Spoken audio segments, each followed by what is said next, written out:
What is up, everybody? Today we're going to be examining what has happened in Hamilton, Ontario, comparing those numbers to the GTA and showing you that Hamilton is actually outperforming even Toronto's numbers. Now, before I get into the numbers, I just wanted to talk about what kind of winter we've had and how we have cheated this whole season. Now, something to take into consideration here when we're looking at interest rates that are projected to be coming down. Many economists are predicting April.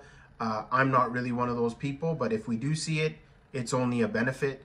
But I really do see that happening in Q3.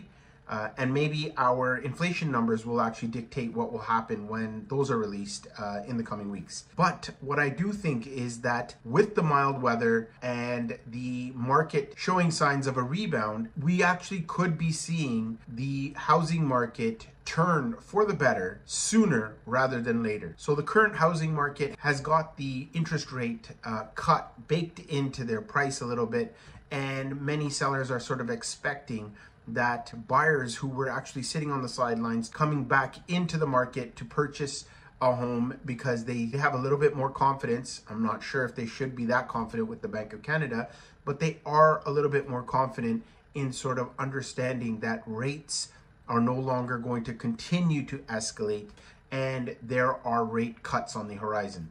So as a result, they want to be able to get in while the market is at or trending quite low and benefit from some future equity. We're going to compare the numbers between Hamilton and Toronto, and then you tell me which market has performed better thus far. First thing we're going to take a look at is what actually happened in Hamilton market, and what we've got here are the number of listings. So one of the biggest things that everyone was talking about and are going to continuously watch for is the number of listings on the market. As a result of increased supply would naturally result in lower home prices. So if we're seeing that there's a reduction in listings, there is actually a strong chance that many of these homeowners are just staying put and not having to face the issues that economists have predicted, that they would not be able to afford current mortgage rates at these escalated levels compared to a few years back.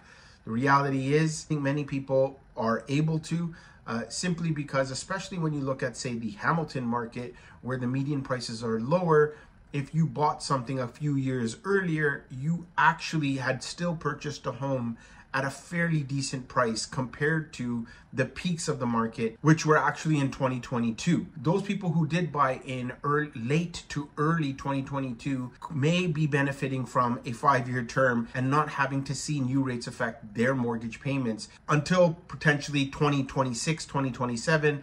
And hopefully by then, rates will have a new lower rate, which will be more palatable for homeowners. So let's take a look and see exactly what has happened with the inventory levels. New listings here, we've got 671 listings.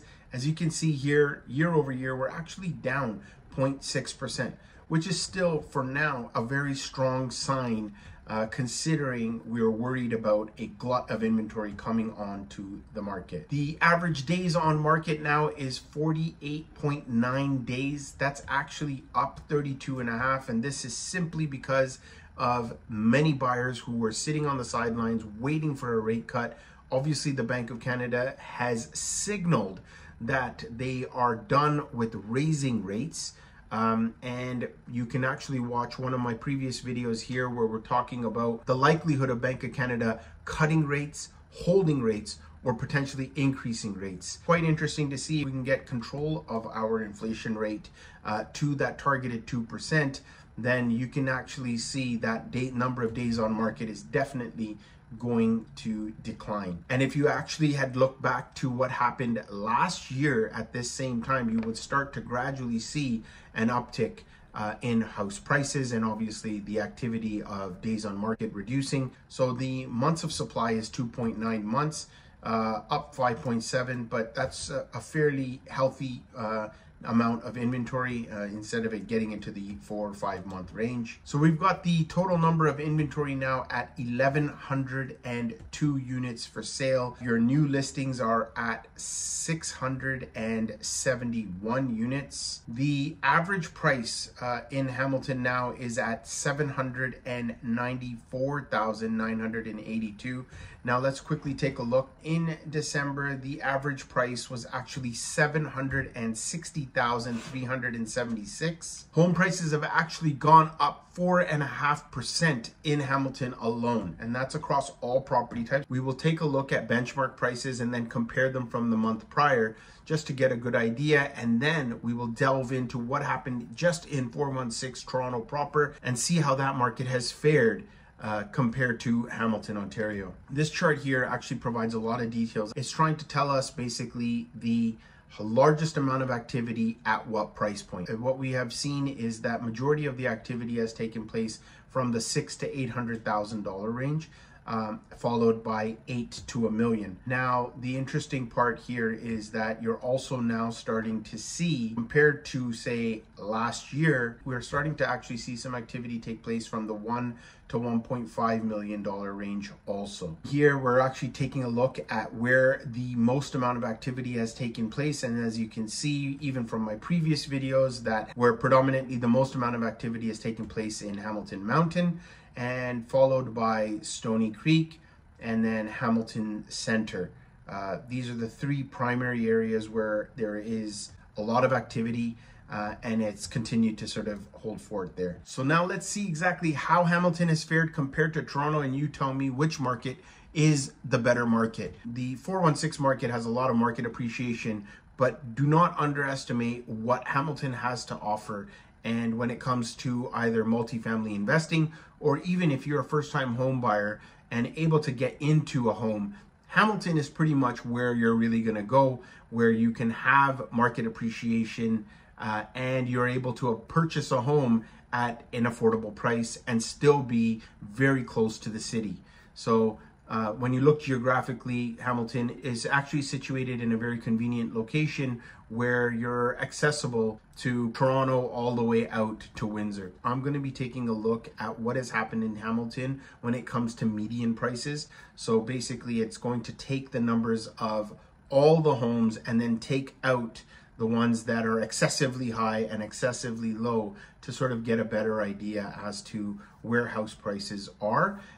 And same with when it comes to the Toronto area also. One thing here to note is that the property distribution type in Hamilton, Ontario is pretty much dominated by detached, followed by condo apartments. If we're looking at the 416 area, it's pretty much all condo apartments, and detached homes is second. So we will still look at these numbers and still break those down according to property type.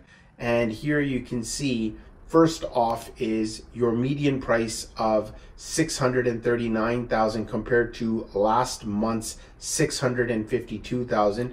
So as a median price, we've actually seen a price decrease. We look at what has happened across all property types in just 416 proper. You had median prices last month in Toronto of $821,000. And now we're at $760,000. So quite an effect there, but Toronto is dominated by higher condo apartments, which are obviously a lower price point than detached. Hamilton being dominated by detached homes. Don't get misguided by just those numbers there. So let's take a look and see exactly what had happened when it comes to the detached market segment. So for detached market segment, we are now at $676,000 for detached. Last month, we were at $677,500. So it's pretty much been a steady market, no declines there. Toronto's market, when you look at what's happened in the detached market segment, we were at 1.425. And last month we were at 1.610, a decrease of $185,000 or 11.4%. So a steep decline there. Now let's take a look at what's happened in the condo apartment sector. And last month we were at, in Hamilton, we were at 420,000 as opposed to last month's numbers of 355,000. That's an increase of $65,000 or 18%. So massive number increases. We obviously had seen, you can even see from this chart here, the steep declines and now things sort of bouncing back up. Let's take a look here and see what's happened in the condo apartment sector. It's now median price of $660,000. and we've got last month's numbers showing 685,000. So still a decline of 25,000. So increases all in Hamilton area versus decreases in Toronto. So there you have it. Hamilton is outperforming the 416 proper areas, and only time will tell exactly what has happened. Hamilton market obviously had some steep declines, and at this price point is still very attractive for people to pick up properties, whether you're an investor or a first-time home buyer. It is still a great market, and there's a lot of potential there. So I hope you like the content that I provided today. Be sure to like, subscribe, hit that notification bell, share the video with somebody who is on their own real estate journey and could benefit from the information that I'm providing. For now, guys, enjoy the sun, enjoy your winter, whatever's left of it, and we'll catch you on the next one.